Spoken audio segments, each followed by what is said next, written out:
ሰላም ጤና ይስጥልኝ ምርጥ ያሹቪስ ቤተሰቦች እንደምን ቆያችሁ በዛሬ ቪዲዮአችን እንግዲህ የጡንቻ ግንባታችሁን ሌላ ታሪክ የምትከቱበትን አንድ እጅግ በጣም ወሳኝ የሆነ ቲፕ ወደናንተ የማደርስ ይሆናል ይሄ ቲፕ እንግዲህ በቀላሉ በቤታችሁ ውስጥ ሆናችሁ ልታደርጉት የምትችሉ ነው ስፔሻሊ ከሆርሞን ጋር የተያዘ ስለሆነ ትኩረት ይፈልጋል በቀላሉ ሙዝ በመጠቀም ሩዝ በመጠቀም ወይም ደግሞ በኋላ የምነግራችሁ ነገሮች በማድረግ ሰዓታቸውን መጥናችሁ ደግሞ በማድረግ የጡንቻ ግንባታችሁን ሌላ ታሪክ ተከታላችሁ በተለይ የጡንቻ ግንባታችሁ የዘገየባችሁና ቶሎ መስልን ዴቨሎፕ ማድረግ የምትፈልጉ ከሆነ ነገ ታመሰግኑኛላችሁ ይሄ ቪዲዮ ለእናንተ ነው እንግዲህ ይሄንን የጡንቻ ግንባታ ሊደግፉልን የሚችሉ እጅግ በጣም ብዙ ሆርሞኖች አሉ ከነዚህ ሆርሞኖች ውስጥ አውቀን እየተጠቀምንበት አይደለም ብዬምለው የኢንሱሊን ሆርሞን ነው የኢንሱሊን ሆርሞን እንግዲህ በዋነኝነት በሰውነታችን ውስጥ ከሚመረቱና በጣም ብዙ ጤናዊ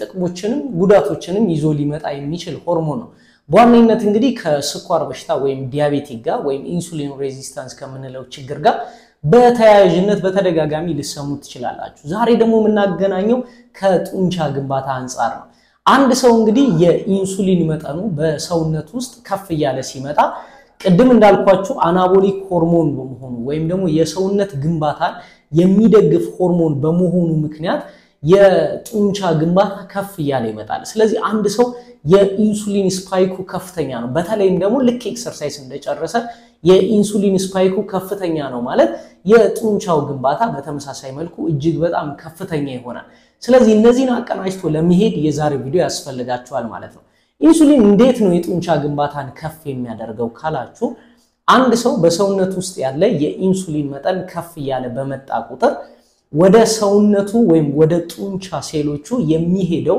የንጥረ ነገር የማዕድናት ብዛት ከፍ ያለ ይመጣል በተለይም ደግሞ የአሚኖ አሲድ የግሉኮስ መጠኑ በጣም ከፍ ያለ ይመጣል ይሄ ማለት እንግዲህ በቀጥታ በጡንቻችን ውስጥ የሚኖረው ፕሮቲንን ሲንተሲስ ለማድረግ ጡንቻን ለመገንባት ወይም ደግሞ ኢነርጂን ሪስቶር ለማድረግ የሚያስፈልጉ ንጥረ ነገሮች በከፍተኛ ሁኔታ ወደ ጡንቻችን ሴሎች ውስጥ ይገባሉ ማለት ነው ይሄ ደግሞ በግልጽ የጡንቻችን ሪከቨር የማድረግ አቅም ይሄ ብቻ አይደለም ጡንቻን የመገንባትና ፕሮቲንን ሲንተሳይዝ የማድረግ አቅምን በከፍተኛ ሁኔታ እንዲጨምር ያደርጋል ማለት ነው ሶ አንድ ሰው በሰውነት ውስጥ ከፍተኛ የሆነ የኢንሱሊን መጠን በተለይ ልክ ከኤክሰርሳይዝ በኋላ ወዲያው ከፍ ማድረግ የሚችል ከሆነ ጥሩ የሆነ የጡንቻ ግንባታን ማምጣት ይችላል ይሄ ብቻ አይደለም በሰውነታችን ውስጥ የሚኖረው የግላይኮጅን ክምችት ወይም ደግሞ የግሉኮስ መጠኑ ከፍ ያለ ሲመጣ ለኢነርጂ ሪስቶሬሽን ከፍ ያለ ስለሚመጣ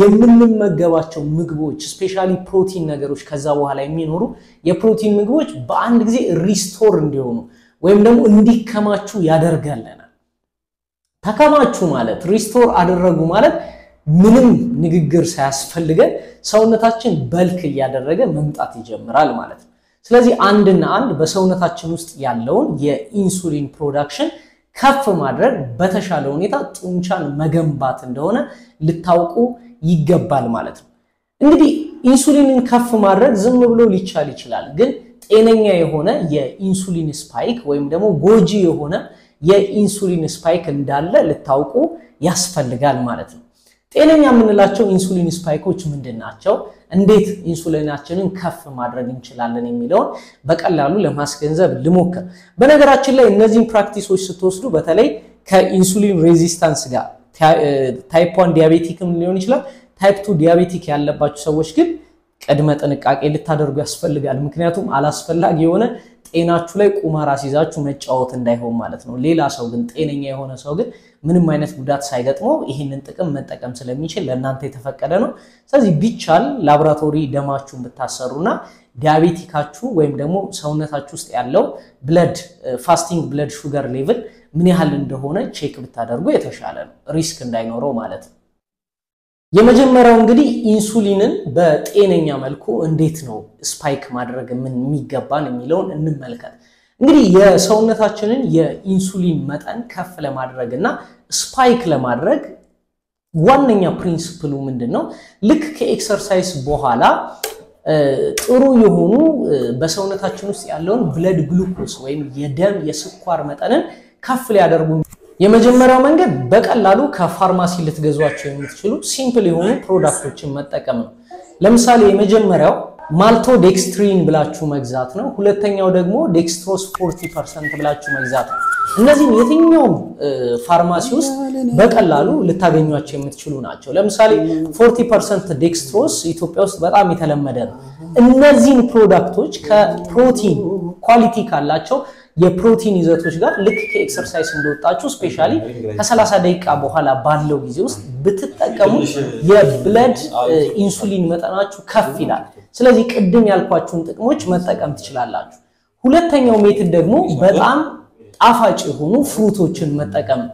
ስፔሻሊ የትም ሳትሄዱ ሙዝን መጠቀም ነው። ልክ ከኤክሰርሳይዝ በኋላ እንደወጣችሁ ሙዝን በተለይ ጣፋጭ የሆነ የበሰለውን ሙዝ ከሆይ ፕሮቲን ጋር በአንድነት በማድረግ ጁስ በመስራት ሊሆን ይችላል ወይም whatever it is በየትኛው መንገድ ብትጠቀሙት የኢንሱሊን ስፓይክ ይኖራችኋል። ይሄ ደግሞ ቅድም ያልካችሁ በቀላሉ ጡንቻችሁን ልትገነቡ የምትችሉበትን መጠን ያፋጥንላችኋል ማለት ነው። ተግባብተናል? በሶስተኛ ደግሞ የምናገኘው ነጭ ሩዝን መጠቀም ነው። ሩዝ እንግዲህ በልክ ለማድረግ ከሚጠቅሙ ምግቦች ውስጥ አንዱ ነው። ከዛ በተጨማሪ ደግሞ ፋስት ካርቦሃይድሬት ነው። ይሄንን ፋስት ካርቦሃይድሬት እንግዲህ ከጥሩ የፕሮቲን ሶርስ ጋር ከስጋ ጋር ሊሆን ይችላል ወይም ደግሞ ከቺክን ብረስት ጋር ሊሆን ይችላል። እንደዚህ አይነት የፕሮቲን ኮንቴንት ካላቸው ይዘቶች ጋር በአንድነት ጾም ከሆነ ከአቮካዶ ጋር ሊሆን ይችላል ወይም ደግሞ ሌላ ከብሮኮሊ ጋር ሊሆን ይችላል በአንድነት አድርጋችሁ ብትጠቀሙበት ኢንሱሊናችሁን ከፍ ያደርጋል። ኢንሱሊን ከፍ ሲያደርግ ደግሞ ቅድም የጠቀስናቸው አብረው የምትመገቧቸው ፕሮቲኖች ወደ ደም ሴላችሁ ወደ ጡንቻ ሴላችሁ በቀላሉ እንዲገቡ ያደርጓቸዋል። ይሄ ደግሞ የጡንቻ ግንባታችሁን በከፍተኛ ሁኔታ እንዲፈጥን ሊያደርጋችሁ ይችላል። የምሬን ነው የምላችሁ፣ ታመሰግኑኛላችሁ። በተለይ መወፈር የከበዳችሁ ጡንቻ መገንባት የከበዳችሁ ሰዎች ታመሰግኑኛላችሁ። በመጨረሻ እንግዲህ የምናየው ምንድነው መጥፎ የሚባለው ኢንሱሊን ስፓይክስ ምን አይነት ቢሆን ነው ካላችሁ፣ መጥፎ ኢንሱሊን ስፓይክ የምንለው ኢንሱሊን ስፓይካችን ከቁጥጥር ውጪ መውጣት የለበትም። ለምሳሌ አንድ ሰው ስኳር ድንች ቢመገብ በቁጥጥር ስር ነው፣ ስለዚህ ምንም መጥፎ የሚባል አይደለም። ነገር ግን ከዛ ውጪ ሆኑ ለምሳሌ ኖርማል ሹገሮችን ወይም ደግሞ በጣም ስኳር የበዛባቸውን ሻዮች ወይም ስኳር የበዛባቸውን ነገሮች መጠቀም፣ ለስላሳ መጠጦችን መጠቀም፣ ጃንክ ፉዶችን አይስክሪም ሊሆን ይችላል፣ ከረሜላ ሊሆን ይችላል ወይም ደግሞ በርገር ሊሆን ይችላል። እነዚህን ከኤክሰርሳይዝ በኋላ እንደወጣችሁ መጠቀም አንኮንትሮል የሆነ ኢንሱሊን ስፓይክ እንዲኖራችሁ ያደርጋል። ይሄ አንኮንትሮል የሆነ ኢንሱሊን ስፓይክ ደግሞ ምን ያመጣባችኋል ማለት ነው? ኢን ዘ ፈርዘር መጥፎ የሆነ በልኪንግ ወይም ደግሞ ከቁጥጥር ውጪ የሆነ የስብ ክምችትን ያመጣባችኋል። ስለዚህ ኢንሱሊን ከሰውነት ግንባታ ጋር ይሄን ያህል ተያያዥነት አለው፣ ይሄን ያህል ጥቅም አለው። አይ ሆፕ ትጠቀሙበታላችሁ ብዬ አስባለሁ። ስለተከታተላችሁኝ ስላዳመጣችሁኝ ከልብ አድርጌ አመሰግናለሁ። የናንተ ላይክ ማድረግ የናንተ ኮሜንት መስጠት ትልቅ ዋጋ አለው ቤታችንን ለማሳደግ። ከዜሮ 50 ሺህ አድርሳችሁታል ይሄንን ቤት፣ አሁን ደግሞ 100 ሺህ ታስገቡታላችሁ ብዬ አስባለሁ። መልካም ጊዜ ይሁንላችሁ። በቪፒኤን ተመልከቱ እንደተለመደው። ቴንክ ዩ አመሰግናችኋለሁ። ባይ ባይ።